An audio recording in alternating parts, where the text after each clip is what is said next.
औषधांची उत्पत्ती असेल, दुसरं मानवाची उत्पत्ती असेल, तिसरं दैत्याची उत्पत्ती असेल, दानव मानव दैत्य, दुसरं देव दिती आदिती आणि मनु, तर मनुपासून अखंड क्षत्रिय वैश्य आणि शूद्र आणि ब्राह्मण ही जी 4 वर्ण आहेत त्यांची उत्पत्ती ही एकाच व्यक्तीपासून झाली आणि त्याचं नाव होतं मनु.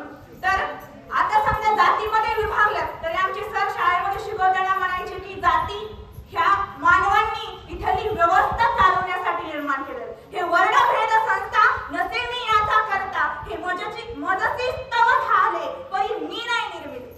ही जी वर्णभेद संस्था आहे, विविध जाती विविध धर्म ह्या मी निर्माणलेल्या नाहीत, परंतु ह्या मला प्राप्त करण्यासाठी झालेल्या आहेत, ह्या राज्यकारभार चालवण्यासाठी झालेल्या आहेत. नाही तर सर म्हणायचे जर महाराजा महाराज असता, जर त्याला देवानं वरूनच महाराज टायटल देऊन खाली पाठवलं असतं तर हॉस्पिटलमध्ये गेल्यानंतर रक्तगट रक्तग्रुप कमी पडल्यानंतर म्हटले असते वंजाऱ्याच्या माणसाला फक्त वंजाऱ्याचंच रक्त द्यायचं, मराठ्याला फक्त मराठ्याचं द्यायचं, महाराला फक्त महाराजच द्यायचं आणि मागाला फक्त मागाचंच रक्त द्यायचं. पण हे चुकीचे, साफ चुकीचे.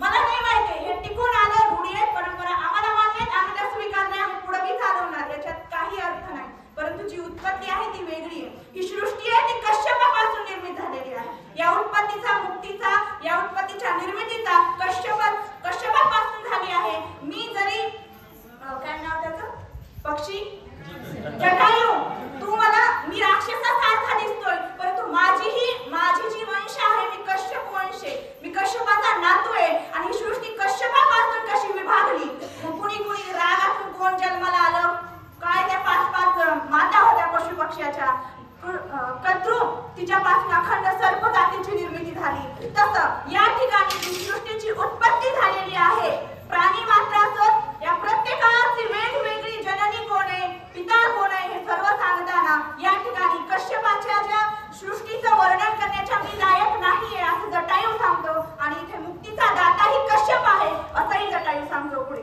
कश्यपी सृष्टीवरणी ऐसा वाटता नाही कोणी, मी बोललो सकळोनी क्षमा सज्जनी करावी. क्षमा सज्जनी करावी. संत आपल्यापेक्षा जास्त असतात. एरवी जरी मूर्खू जरी झाला अविवेकू तरी संत कृपाली पकू स्वजन होय. हे अभिमान आणि मीपणा हा आपल्या अंगात आहे. संतांच्या एवढी मोठी ज्ञानेश्वरी लिहिली ज्ञानराजांनी, कधी स्वतः सांगितलं नाही की एवढं ज्ञान मी निर्माण केलं म्हणून. जसं एखादी चिमणी समुद्र आटवायचा प्रयत्न करते, जसं एखादा मूषक आकाश कवट्यामध्ये गोळा करायचा प्रयत्न करतो, तसा हा ग्रंथ लिहिण्याचा प्रयत्न मी करतो. अशी ज्ञानेश्वर क्षमा मागतात. कुणाशी? तुमच्या सज्जनांशी, की माझं ज्ञान कमी आहे पण तुमच्या कृपेने मी ज्ञानी पण नाही. तसं या ठिकाणी हा जो पक्षी आहे जटायू तोही सांगत आहे की या कश्यपाच्या पासून जी सृष्टीची निर्मिती झाली आहे तिचं ज्ञान सांगण्यासाठी मीही योग्य नाही, परंतु तुमच्या सर्वांच्या संतांच्या कृपाने आशीर्वादाने मी या ठिकाणी ही सृष्टीची निर्मिती कश्यपाने कशी केली याचं वर्णन करत आहे. त्या कश्यपाचा मी ना तू जटायू नामे विख्यात तू, एक माझा वृत्तांतू समूळ साध्यन तू सांगेन. या ठिकाणी कश्यपाने सृष्टी निर्माण केल्यापासून मग मी त्यांचं आणि माझं नातं कसं काय, कुठल्याही गोष्टीचं बऱ्यापैकी माणसं म्हणतात की स्टेजवर राज्यशास्त्र सांगू नये. तर पहिलं तुम्हीच सांगा, राम कोण आहे? ईश्वर आहे का नाही? आहे ना. राम कोण आहे? राजा आहे का नाही? मग तो राजकारणी आहे किंवा नाही? राजकारणी आहे. या ठिकाणी राज्यशास्त्रामध्ये आणि राजकारणामध्ये बदल. ज्या वेळेस 2 व्यक्ती इलेक्शन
याला न्याय म्हणतात, याला मानवाचे अधिकार म्हणतात, याला मूलभूत अधिकार म्हणतात. आणि राजकारण हे नाहीच आहे.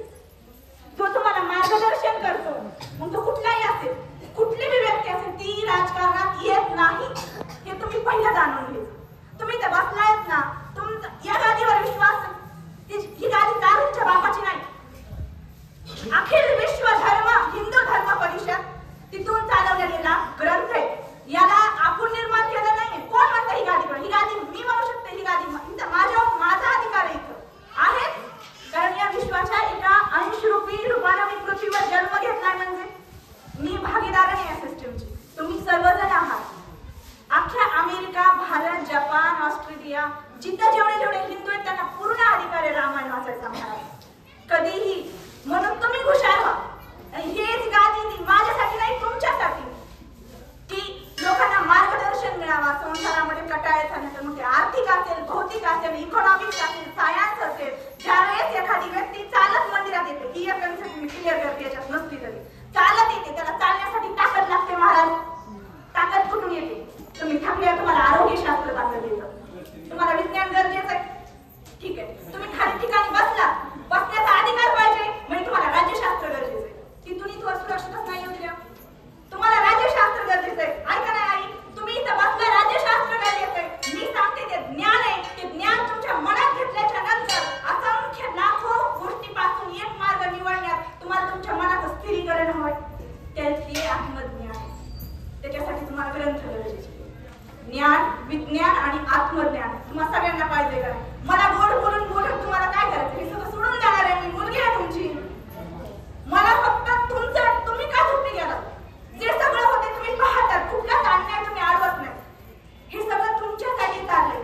ही सिस्टम तुमची आहे, ज्ञान तुमचं आहे, आत्मज्ञान तुमच्यासाठी आहे. इथं बसलं का तर तुमच्यासाठी, आणि तुमच्यामुळेच हे चाललंय. मंदिर तुमचं, सगळं तुमचं, सगळ्यात एकाच्या बाबाचं कुणाचंच नाही.